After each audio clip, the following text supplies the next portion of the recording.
Hello, good night. This is U.S. Immigration Attorney Sharifa Tharpe.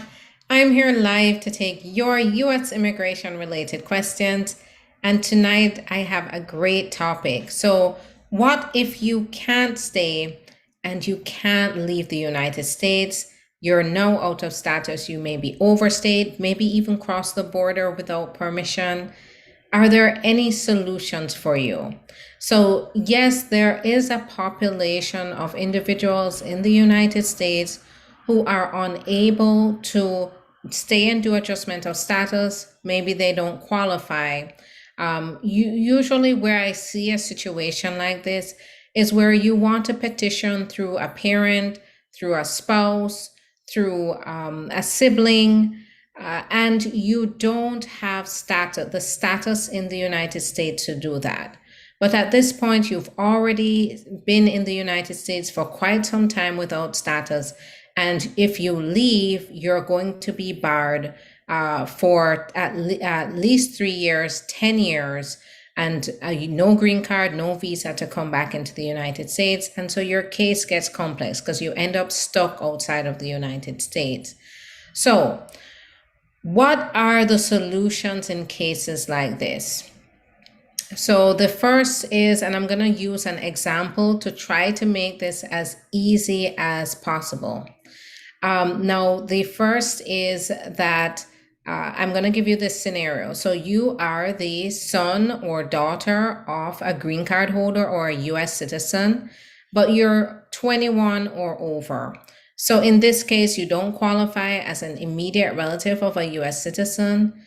That means that you're going to be ineligible for adjustment of status because after overstaying and not being the immediate relative of a US citizen, you're not able to qualify for that exception that allows immediate relatives of US citizens. Those are, for example, sons or daughters who are under 21 and unmarried to adjust status even if they have overstayed.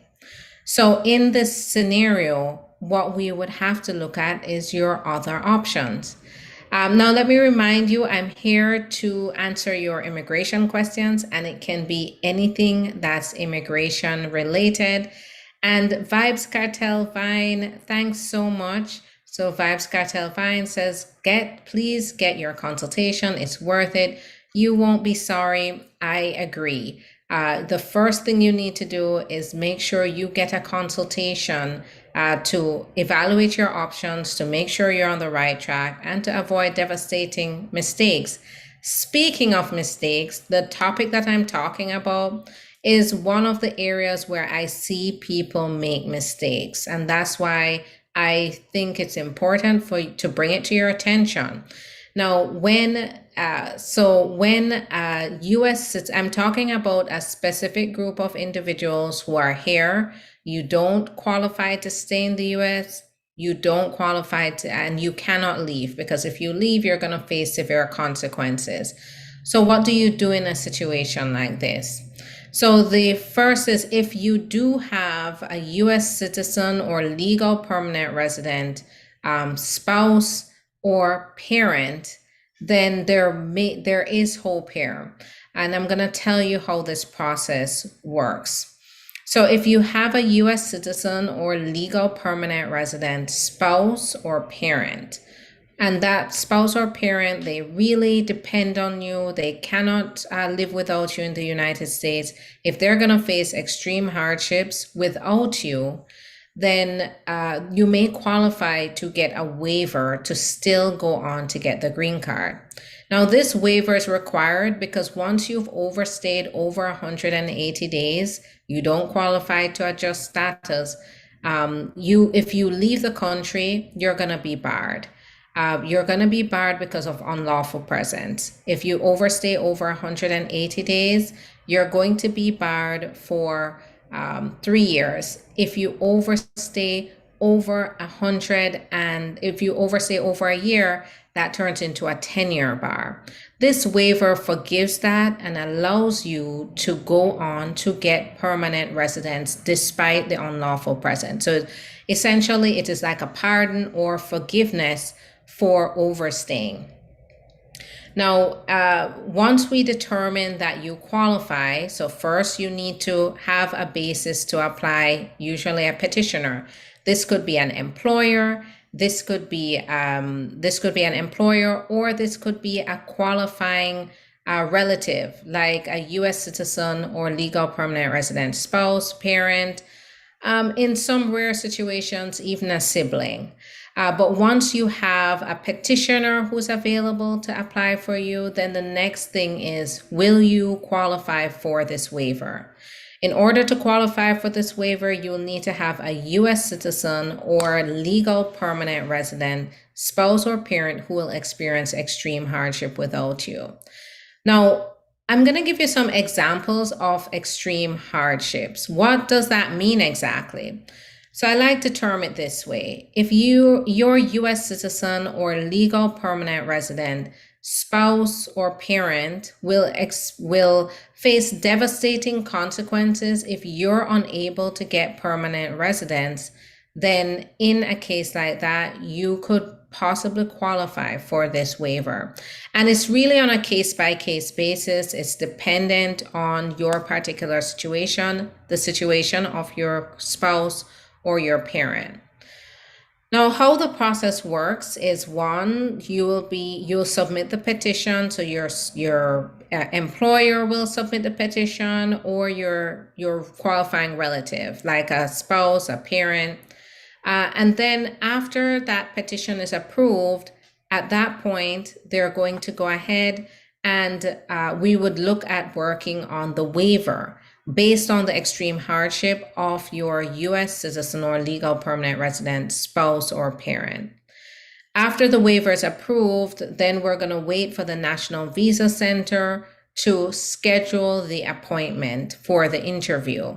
Of course, we'd be working with the National Visa Center to get everything prepped for the interview. When the interview is scheduled, you could then travel to the country and then prepare for the interview, go to the interview. When you're at the interview, your unlawful presence will not be held against you as long as that waiver was approved. You shouldn't be leaving the United States without that approved waiver. Then once you go through the interview, you get approved, you would come back on that immigrant visa. So that, in a nutshell, is that process that you have to go through if you don't qualify for adjustment of status and you have accrued unlawful presence. So I'm going to take pause to answer some questions. Thanks so much for sharing the live. Vibes Cartel Vine, thanks for that. Alita, thanks for sharing the live. All right. So hi, how are you? I've applied for my US visa online and didn't get a reply as yet. So in your case, I'm not sure where you went or what you did, what stage of the process you're in. If you haven't received a reply, you'll have to go to the website, get the contact information, and put in an inquiry to make sure that everything went well and went accordingly. If you have a parent that's a green card holder, how long will it take to file? So Tahisha, this is exactly what I'm talking about. So if you are under 21, it's taking 18 to 24 months. If you are over 21 or over, you're unmarried, it's taking 5 to 6 years for a green card holder. If you're married, you don't qualify to be sponsored by your green card holder parent. Can a life insurance policy for your spouse be used as evidence at the embassy for the I-130? Yes, absolutely. So life insurance can definitely be evidence of bona fide marriage. So keep putting those questions in the comments. I am tackling this very tough and complex topic of applying for what's called the unlawful presence waiver. So if you're here, you've overstayed your visa or you've crossed the border without permission and you don't qualify to adjust status, then what is the alternative? That the possible alternative could be what's called the I-601A waiver. So I just explained that waiver process, what and what is required. But this is how the process will look. Once you submit the petition, you have to wait for it to be approved. Once approved, then it goes to the, then at that point, the waiver gets filed. We get that decision on the waiver. If it's approved, then it goes to the National Visa Center. They schedule the interview.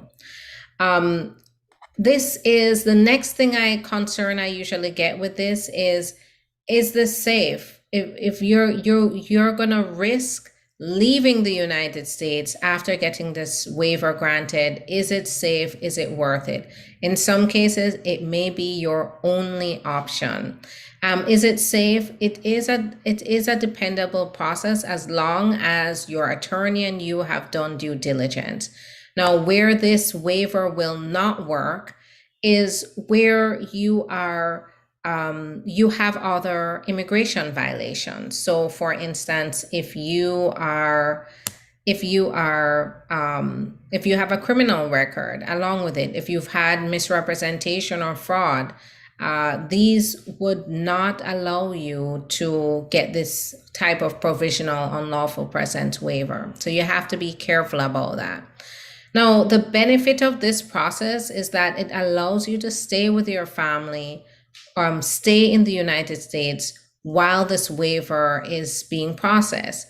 So you get to stay here during the petition process, stay here during the waiver process, and then you just have to leave. So you'd have to leave the United States about 2 weeks before the interview, and then come back about 3 or 4 weeks after the interview. So the benefit here is that you can spend a number of years with your family while your process is going forward. Tahisha, thanks for sharing the live. I appreciate it. All right, let's see here. What questions? I have asylum permit, work permit. My case is in Philadelphia court. Can I work in a different state? So keep in mind that you have a case in Philadelphia.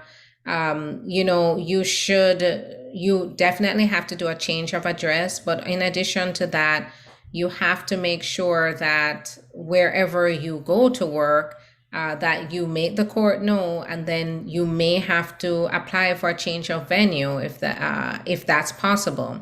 I don't know what your case is. I don't know the facts involved, and so I wouldn't be able to give you a specific advice about whether that's even feasible for you.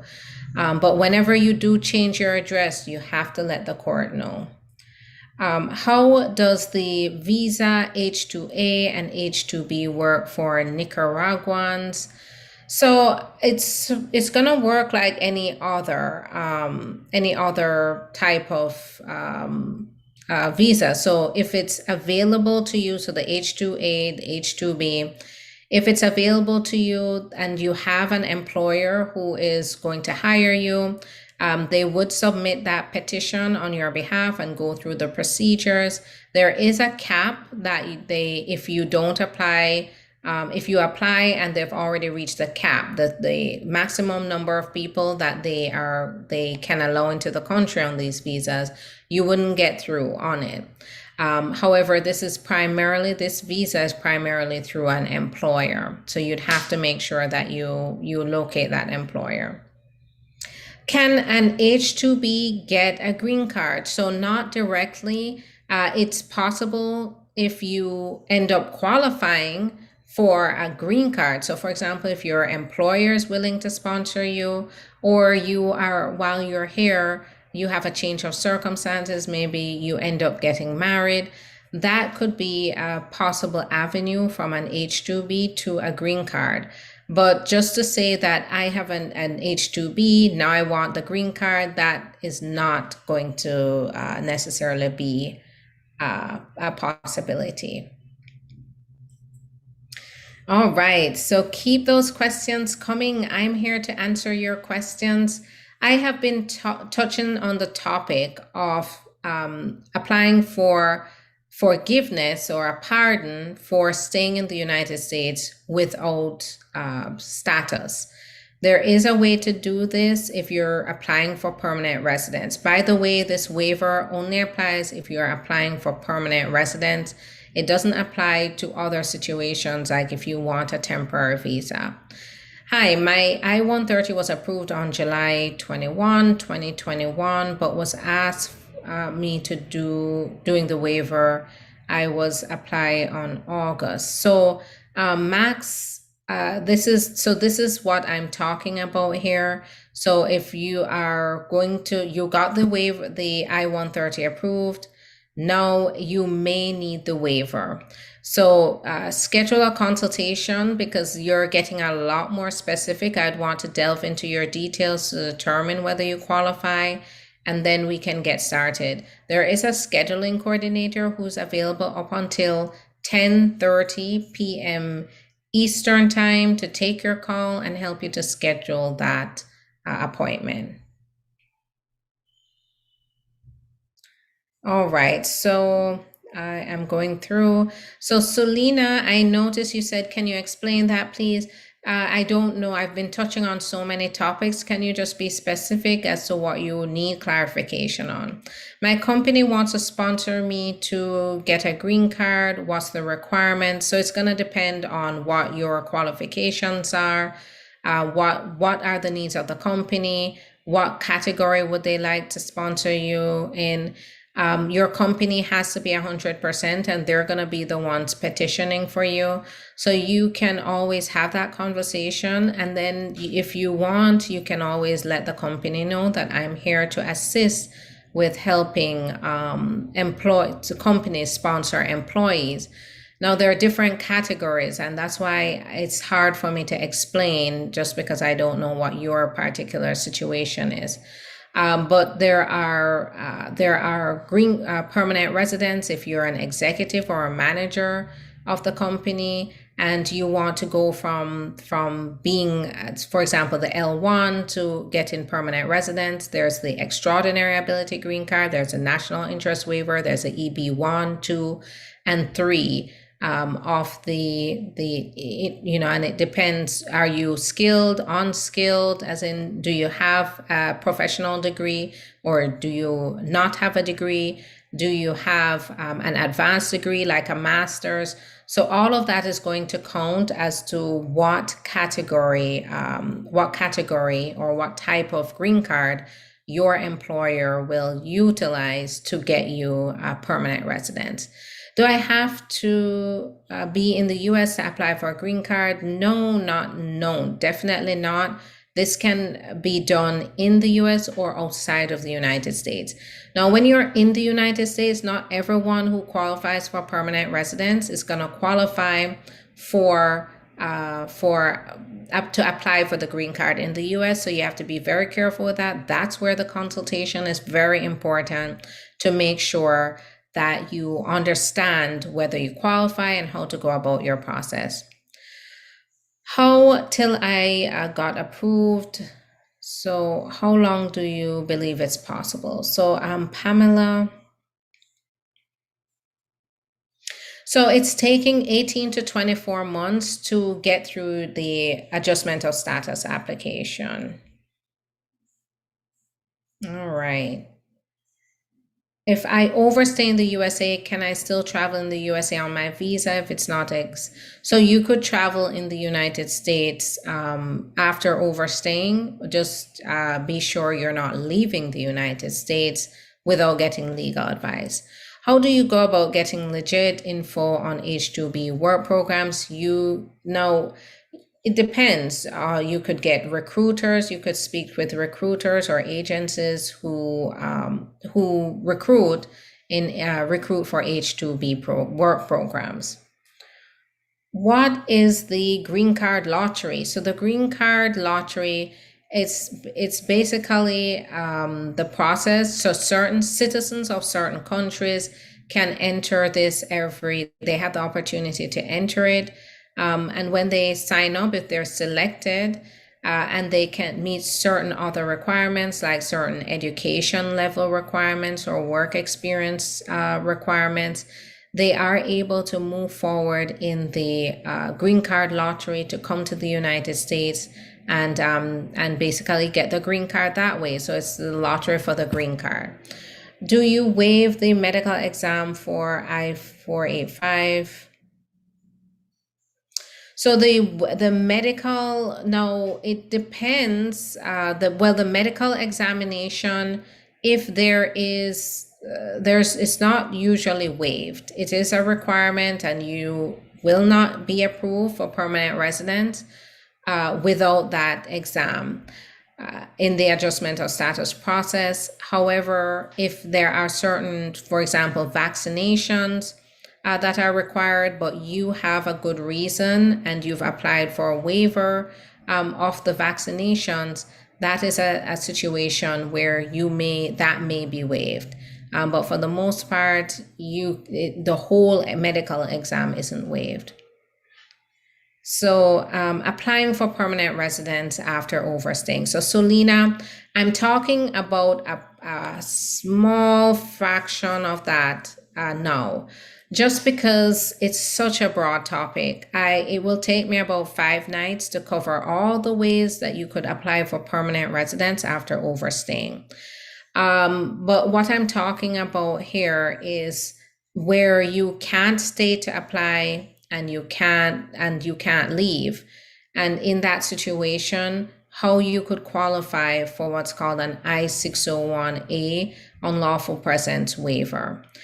Now, here's who may be able to stay in the United States and apply for permanent residence even after overstaying. But in this case, you can't cross the border without permission. If you've crossed the border without permission, you're gonna have to look at the waiver process that I'm explaining. If you fall within this category, you may be able to stay and apply for permanent residence while being in the US. If you are the immediate relative of a US citizen, that means you're the spouse of a US citizen, you're the parent of a US citizen who is 21 and up, or you are the son or daughter of a US citizen who is under 21 and unmarried. Also, if you are a VAWA applicant, and in the case of VAWA, even if you've crossed the border without permission, this could be an option for you. Now, VAWA is for spouses of US citizens or legal permanent residents. So in this case, if you have a legal permanent resident spouse, if you have a US citizen or legal permanent resident parent and you're under 21, under 25 in some cases, or you have a US citizen son or daughter and they are mistreating you. It could be emotionally, could be physically, could be verbally, could be emotionally, could be financially, and physical violence isn't required. Physical threats not required here. Verbal abuse could be enough to get this relief. But if you, and this is for men, this is for women, this is for parent and child situations. If you are experiencing a situation like this, then you could possibly apply for relief, stay here in the US for the entire process, get your work permit, and be able to adjust status eventually to get permanent residence. So also, if you've already received the T visa or the U visa, so as a victim of trafficking or the victim of crime, and you've at this point you've already received that, then you could possibly apply on your own to get permanent work permit and permanent residence. So, each of these will take up a whole half an hour in itself, but that in a nutshell are some ways that you're able to still stay in the United States and get permanent residence. If you don't fall within these categories, then it's likely that we would have to look at the waiver process, and that's going to require qualifying relatives such as your US citizen or legal permanent resident, spouse or parent. All right, so I'm going to go ahead and just check on the questions. Let's see. So I think that's it for tonight. Hi there, Ship Kabir. It's nice to see you. How long does it take to get your I-485 approved? So I wouldn't be able to tell you, but it's taking anywhere from 18 months to up to 36 months right now. I don't know what service center, I don't know how long you've been waiting. And so it's hard for me to tell you specifically, but I can give you estimates. The average time I'm seeing is 18 to 24 months. So how long does it take for you to receive your green card after the interview? It's going to depend on how the interview went, whether they need more information, whether they've approved you. If they've approved you and issued an approval notice, then they will send you they'll send it in the mail. It could be a few weeks to months. How long does it take to get a visa after your spouse applies for you? I would say 18 to 24 months right now. It's 18 to 24 months on average. Doesn't mean that that's going to be the case for you. It could be more, could be less, but the average time I'm seeing right now is 18 to 24 months. So a year and a half to 2 years. And 8817 Tracy, thanks for sharing the live. I really appreciate it. And thanks for the love. I am going to head out, but I'm not finished. I'm heading on over to Instagram, where I'm going to continue this conversation, and I'm going to be continuing to take your questions. Now, Instagram is where most of my content is. So if you'd like to continue to follow me and to get updates throughout the day, tips, and information about your options to apply for permanent residence in the United States or outside of the United States, you can join me on Instagram. Follow me there. I'm the immigration attorney, same as here. Where do you take clients from? So thanks for that question, RoboPhilly. I am a U.S. immigration attorney. That means I practice nationally, and so I can represent clients in all 50 states. I do. I'm not limited by borders. I'm not limited by state lines. I represent my clients all over the world. So if you have a U.S. immigration issue, schedule a consultation. We do phone and video consults for those who are outside. So go ahead and call, schedule that appointment. The scheduling coordinator is available up until 10:30 p.m. Eastern time. So have a good night, everyone. I will see you tomorrow at the same time, 9 p.m. Eastern time. I'll come with a topic. You come with your questions, and we will we'll have a great conversation. So Navindra, is there anything? So it depends. There may be options, but it's going to depend on the circumstances of the immigrant. So that's where you need to call and schedule that consult. All right, have a good night. I'll see you tomorrow.